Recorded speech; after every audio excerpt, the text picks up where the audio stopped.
In this step-by-step tutorial, I will teach you how to add a new page in Webflow. To start off, you need to gain access to the Pages panel. You can do this in two different ways. The first is by navigating to the left-hand side menu in the Webflow Designer and clicking on the Pages icon. On the other hand, if you prefer keyboard shortcuts, simply press the P key on your keyboard. Once you have the Pages panel open, the next step is to create a new page. To do this, you have to be on the lookout for the Create New Page icon, typically represented by a plus sign. You'll usually find this plus sign situated in the top right corner of the panel.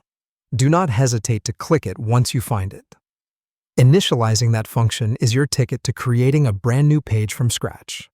After clicking the Create New Page icon, a new dialog titled Page Settings will appear.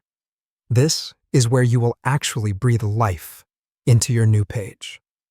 There's a field labeled Page Name. This is where you give your new page an identity. Go ahead and enter a name for your new page in that field. This could be any name that suits your preference or matches the content or purpose that you have in mind for this website. Ensure the name you choose aligns with the outcome you desire for your project. Having named your page, the final action you need to take is the actual creation of the page. To do this, look for the Create button within the same dialog box and click it. By clicking the Create button, your new page will instantly come alive and be added to your workspace. Voila!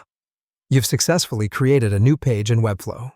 A blank canvas ready to be tinkered and designed by you as per your project's requirements.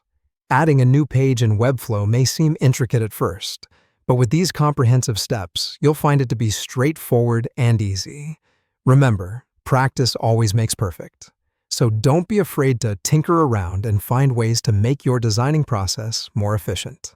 Till next time, happy designing.